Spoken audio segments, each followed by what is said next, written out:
നമസ്കാരം. ഓണർ മീഡിയയിലേക്ക് സ്വാഗതം. സംസ്ഥാനത്ത് ഉയർന്ന താപനില മുന്നറിയിപ്പ്. കേരളത്തിൽ ഇന്നും നാളെയും ഒറ്റപ്പെട്ടയിടങ്ങളിൽ സാധാരണയേക്കാൾ 2 ഡിഗ്രി സെൽഷ്യസ് മുതൽ 3 ഡിഗ്രി സെൽഷ്യസ് വരെ താപനില ഉയരാൻ സാധ്യതയെന്ന് കേന്ദ്ര കാലാവസ്ഥാ വകുപ്പ് അറിയിച്ചു. അതുകൊണ്ട് ജനങ്ങൾ ജാഗ്രത പാലിക്കണമെന്ന് സംസ്ഥാന ദുരന്ത നിവാരണ അതോറിറ്റി മുന്നറിയിപ്പ് നൽകി. 3 മാസത്തെ വേതന കുടിശ്ശിക ലഭ്യമാക്കണം എന്നതടക്കമുള്ള ആവശ്യങ്ങൾ ഉന്നയിച്ച് സമരം ചെയ്യുന്ന ആശാ വർക്കർമാരുടെ ആവശ്യങ്ങളോട് മുഖം തിരിച്ച് സംസ്ഥാന സർക്കാർ 5 ദിവസമായി സെക്രട്ടേറിയറ്റ് പഠിക്കാൻ നടക്കുന്ന രാപ്പകൽ സമരം അവസാനിപ്പിക്കാൻ ആരോഗ്യമന്ത്രി വിളിച്ച ചർച്ചയിലും തീരുമാനമായില്ല. ഓണറേറിയം കുടിശ്ശിക എപ്പോൾ നൽകുമെന്നതിലും വേതനം വർദ്ധിപ്പിക്കണമെന്നതടക്കമുള്ള ആവശ്യത്തിലും ഒറ്റയ്ക്ക് തീരുമാനമെടുക്കാനാകില്ലെന്ന് ആരോഗ്യമന്ത്രി അറിയിച്ചതായി Kerala ASHA health workers association നേതാക്കൾ പറഞ്ഞു. സർക്കാർ വഞ്ചിച്ചെന്നും ശക്തമായി സമരം തുടരുമെന്നും നേതാക്കൾ പറഞ്ഞു. കേരളത്തിന് പുറത്തും വേരുറപ്പിക്കാൻ കേരളത്തിൽ സ്വന്തം കുടുംബശ്രീ. രാജ്യ തലസ്ഥാനമായ ദില്ലിയിൽ ഇന്ത്യ ഗേറ്റ് പരിസരത്ത് കുടുംബശ്രീയുടെ ആദ്യ ഭക്ഷണശാല പ്രവർത്തനം തുടങ്ങി. കേരളത്തിന്റെ തനത് രുചി തേടി മലയാളികൾക്കൊപ്പം അന്യഭാഷക്കാരും ഇവിടേക്ക് എത്തുകയാണ്.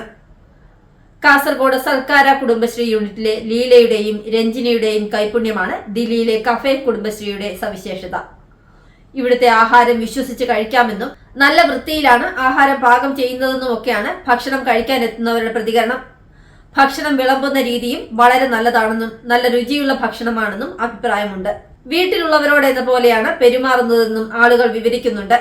ആദ്യമായിട്ട് പഴംപൊരി കഴിച്ചെന്നും വളരെ ഇഷ്ടപ്പെട്ടെന്നും പറയുന്നവരും കുറവല്ല. എന്തായാലും കഫേ കുടുംബശ്രീ ദില്ലിയുടെ മനം കവരുമെന്നാണ് അണിയറക്കാരുടെ പ്രതീക്ഷ. കോട്ടയം സർക്കാർ നഴ്സിംഗ് കോളേജ് ഹോസ്റ്റലിൽ നടന്ന റാഗിങ്ങിൽ പ്രതികളായ 5 വിദ്യാർത്ഥികളുടെ പഠനം വിലക്കും. നഴ്സിംഗ് കൌൺസിലിന്റേതാണ് തീരുമാനം.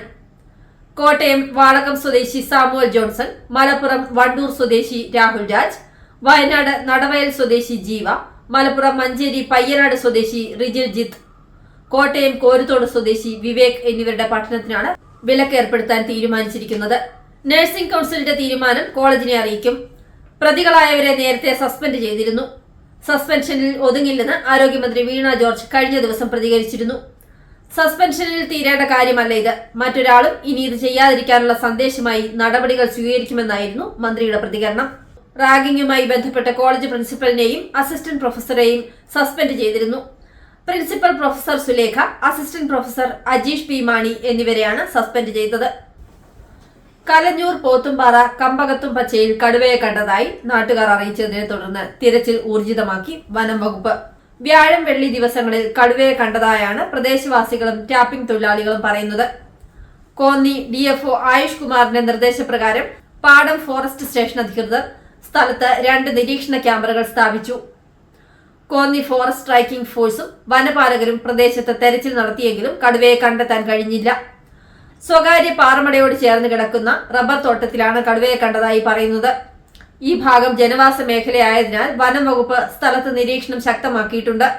സമീപ പ്രദേശങ്ങളായ പോത്തുംപാറ, ഇഞ്ചപ്പാറ, പാക്കണ്ടം എന്നിവിടങ്ങളിൽ പുലിയുടെ സാന്നിധ്യം ഉണ്ടാവുകയും പ്രദേശത്ത് സ്ഥാപിച്ച കെണിയിൽ പുലികൾ കുടുങ്ങുകയും ചെയ്തിരുന്നു.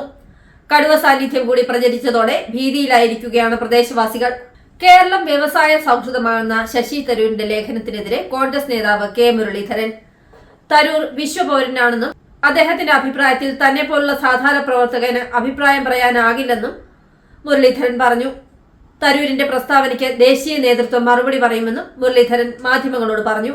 ഹൈക്കമാൻഡ് ഉചിതമായ തീരുമാനമെടുക്കും. തരൂർ പറഞ്ഞത് കേരളത്തിലെ കോൺഗ്രസിന്റെ അഭിപ്രായമല്ല. കേരളത്തിലെ കോൺഗ്രസുകാർക്ക് ഒരു കാരണവശാലും LDFന്റെ ഒരു നയങ്ങളെയും അംഗീകരിക്കാനാകില്ല. സർക്കാരിനെതിരെ ശക്തമായ സമരവുമായി UDFും കോൺഗ്രസും മുന്നോട്ടു പോകും. കേരളത്തിൽ ജനവിരുദ്ധ സർക്കാരിനെ പുറത്താക്കാനാണ് പ്രവർത്തിക്കുന്നതെന്നും മുരളീധരൻ പറഞ്ഞു. തരൂരിന്റെ പ്രസ്താവനയ്ക്കെതിരെ പ്രതിപക്ഷ നേതാവ് VD സതീശനും രംഗത്തെത്തിയിരുന്നു. വയനാട് ദുരന്തബാധിതരുടെ പുനരധിവാസത്തിൽ തിരിച്ചടയ്ക്കൽ വ്യവസ്ഥയോടെ വായ്പ അനുവദിച്ച കേന്ദ്ര സർക്കാർ നടപടി BJPയുടെ പ്രതികാര രാഷ്ട്രീയമാണെന്ന് KPCC പ്രസിഡന്റ് K സുധാകരൻ. വായ്പാ വിനിയോഗത്തിന് 1.5 മാസം കാലാവധി നിശ്ചയിച്ചത് അപ്രായോഗികവും വയനാട് പുനർനിർമ്മാണ പ്രവർത്തനങ്ങളെ ദോഷകരമായി ബാധിക്കുന്നതുമാണ്. കേരളം ഈ വായ്പ ഒരു കാരണവശാലും ഉപയോഗിക്കരുതെന്ന ലക്ഷ്യത്തോടെയാണ് ഇത്തരം നിബന്ധനകൾ ഏർപ്പെടുത്തിയിരിക്കുന്നത്. കേരള ജനതയെയും വയനാടിനെയും കേന്ദ്ര സർക്കാർ മനഃപൂർവ്വം ദ്രോഹിക്കുകയാണ്. BJP ഇതര സംസ്ഥാനങ്ങളോട് രാഷ്ട്രീയ വിവേചനമാണ് മോദി ഭരണകൂടം കാട്ടുന്നത്. കേരളം വയനാട് പുനരധിവാസത്തിന് പ്രത്യേക സാമ്പത്തിക പാക്കേജ് ആവശ്യപ്പെടുമ്പോൾ ഉപാധികളോടെ വായ്പ അനുവദിക്കുന്ന നടപടി കേട്ടുകേൾവിയില്ലാത്തതാണ്. കേരളം 2000 കോടി ആവശ്യപ്പെട്ടപ്പോൾ അതിന്റെ 1/4 529.5 കോടി രൂപയാണ് വായ്പയായി അനുവദിച്ചത്. ഇത് കേരള ജനതയോടുള്ള പരിഹാസമാണ്. മനുഷ്യത്വരഹിതമായ അവഗണന അവസാനിപ്പിക്കാൻ കേന്ദ്ര സർക്കാർ തയ്യാറാകണമെന്നും കെ സുധാകരൻ പറഞ്ഞു. മോദി സർക്കാർ ഭരണഘടനാപരമായ ഉത്തരവാദിത്തം നിറവേറ്റാതെ ഫെഡറൽ തത്വങ്ങൾ അട്ടിമറിക്കുകയാണ്.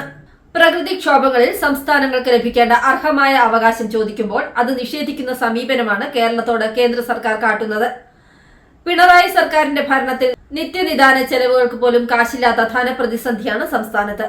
അപ്പോഴാണ് ഇത്രയും ഭീമമായ തുക സംസ്ഥാനം കണ്ടെത്തി വിനിയോഗിക്കണമെന്ന് കേന്ദ്രം ആവശ്യപ്പെട്ടിരിക്കുന്നത്.